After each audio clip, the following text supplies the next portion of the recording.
Secretary Cohen, welcome to the program. Good to be with you. So can I ask you, first and foremost, do you think the House and the Senate are in fact going to, or have they showed any evidence that they're putting country before politics? I think some of them are.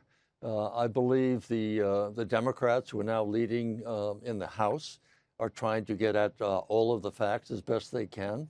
I think they've gone about it the right way, and that is to have private hearings or secret hearings in order to make sure nothing that is classified comes out in open testimony. That's what happened during the Watergate era, where the Watergate Committee had private hearings before they went public. And as a result of those public hearings, it certainly educated the American people in terms of what was at stake. And then it came over to the House of Representatives. We conducted almost all of our hearings in private and only went public when we started to debate the articles of impeachment. So there's kind of a hybrid here because there was no Senate Watergate Committee investigating, a Watergate type committee investigating the President Trump and his actions.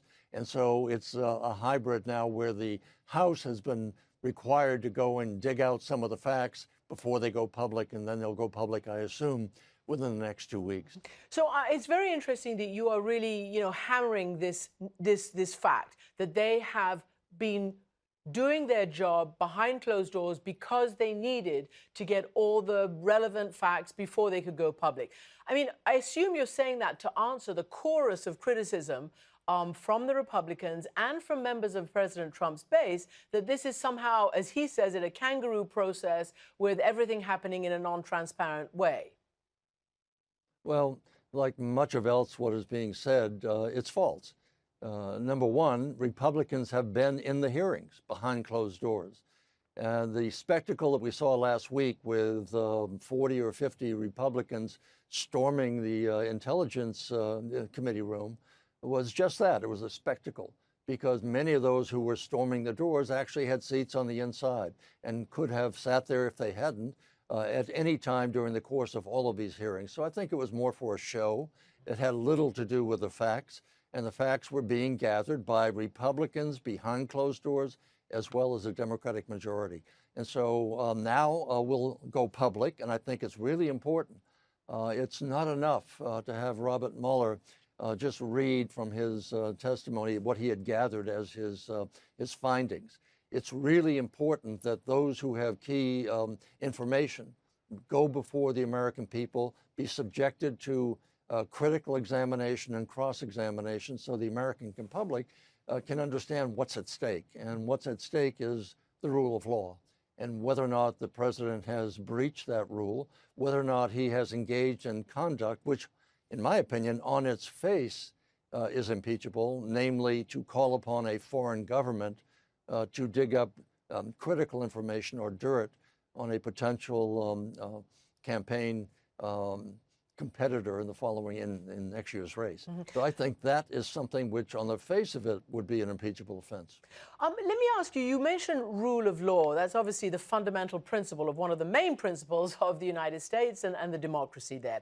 Are you concerned that the rule of law itself is under threat? And are you concerned that the consistent attack on institutions in the United States is having an impact on the democratic process?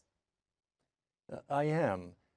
During the time of Harry Truman and Dean Acheson and others, it was called, watching the president at the beginning.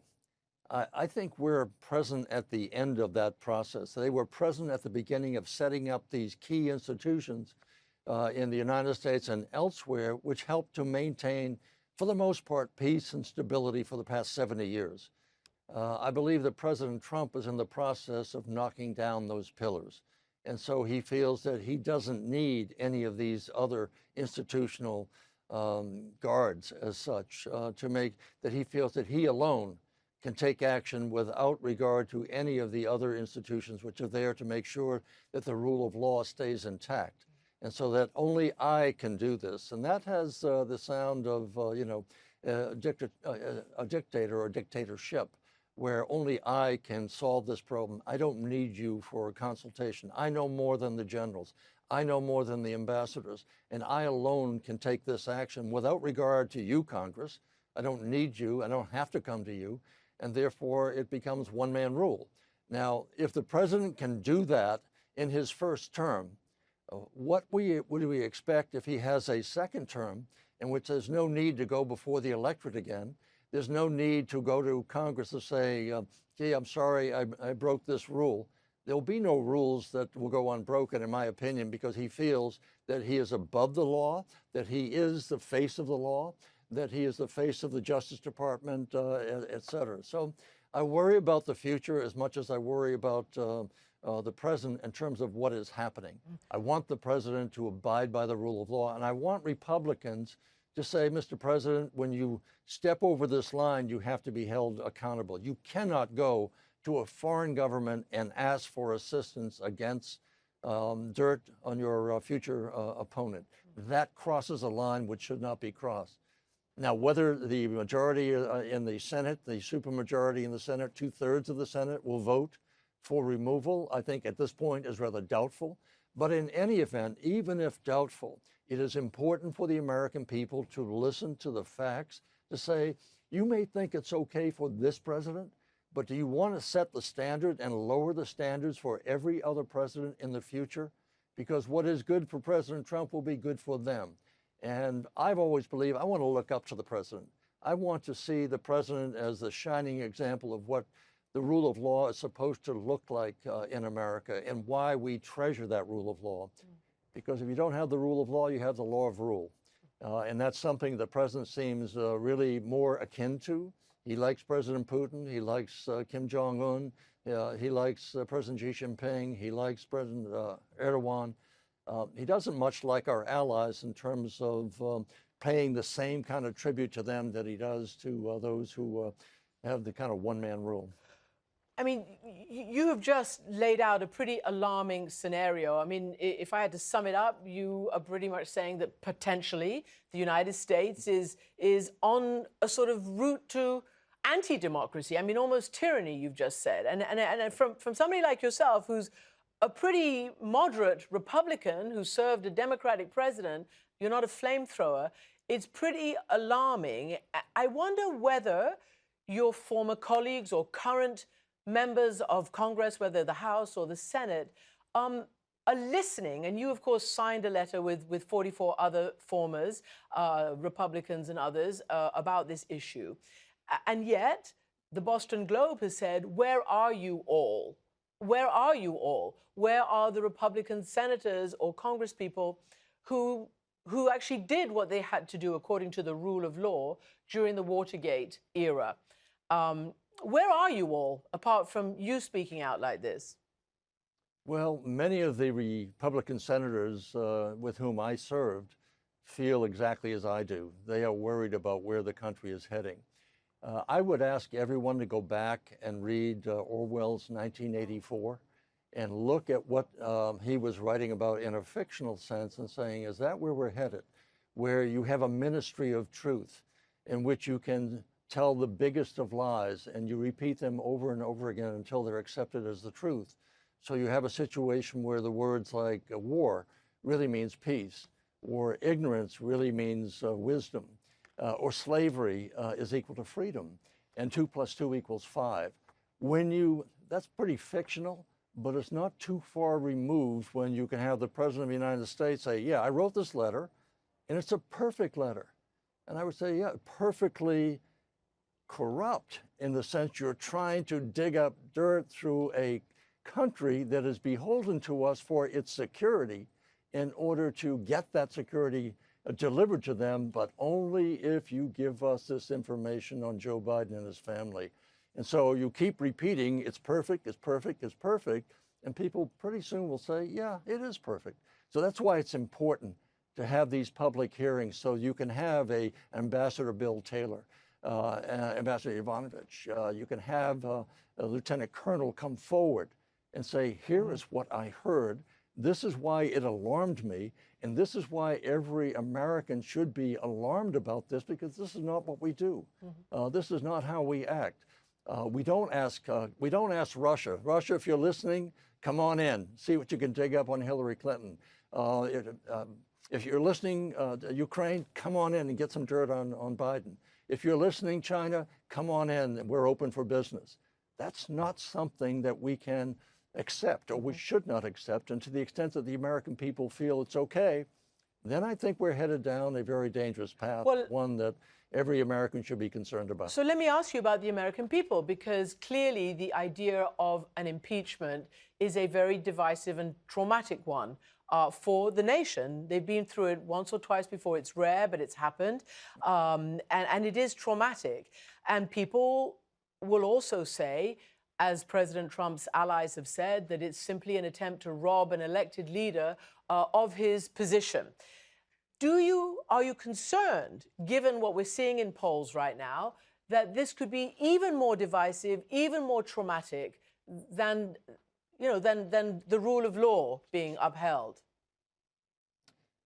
Well, we had the same arguments we made back during Watergate. There were people in the street. We had bomb threats at our hearings. I had to get special protection for my family as well. And the argument was, this will tear the country apart. And my argument at that point was, no, it won't tear the country apart. There'll be a vice president who will take office, removing the head of state for actions that are antithetical to what we believe in will not result in tearing the country apart. What will tear the country apart is if we watch the slow unraveling of the rule of law in the name of the power of the president. And when you confuse the office of the president with the individual president, then his undoing becomes our undoing. And I tried to make that very clear. I believe it still obtains. The president is there as a temporary occupant. What we have our allegiance to is the office of the president and to the Constitution and to the country. And so I know that President Trump was trying to get members like Mr. Comey, the director of FBI. I want you to pledge your loyalty to me. The answer is no, Mr. President. I don't pledge my loyalty to you. I pledge my loyalty to the Constitution. And that's something that has been going on now, insisting upon loyalty to the person. And it has to be loyalty to the office of the president. So why do you think then, sorry to interrupt you, but why do you think then so many Republicans are in fact not doing what you're saying? In other words, they are pledging their loyalty to him rather than to the country in your format there? Part of it is fear. They fear that because of his popularity with the Republican base, that if they even criticize him, they're likely to face a primary opponent, or they're likely to be defeated. That's always a possibility, and given his popularity with the Republican right, that's a real possibility. My argument would be, it's more important for the country that you sacrifice your position if necessary in order to defend the Constitution, because that's the oath you took, not to preserve your position in Congress, but to preserve the Constitution. If you're unwilling to do that, you shouldn't be there in the first place. And very finally, what is all this doing to America's position in the world? It's the internal politics that we see, but it's also what happened with the Syrian Kurds. You saw the Economist cover. Who can trust Trump's America anymore? What are world leaders or the people who you now speak to on a regular basis saying about America as a foreign policy behemoth in the world? They have less trust in us than ever before, in my experience. They don't know what will come next. They can't trust the word of the president because he changes his words and minds virtually every day. And so the need for continuity, the need for predictability, the need for trust is vital in the formulation and the execution of foreign policy. Right now, a number of leaders that I've talked to don't have that. They're worried about us. They're worried about whether they, quote, should count on the United States. Will we abide by the agreements, or will we tear them up and look for a better deal tomorrow? So trust is the coin of the realm. It always has been in human relations. And when you call that into question, then you certainly are calling into question the nature of relationships with, be they with adversaries or with allies. Both will come to distrust your word. Former Secretary of Defense, Republican William Cohen, thank you very much indeed for joining us. Pleasure to be with you.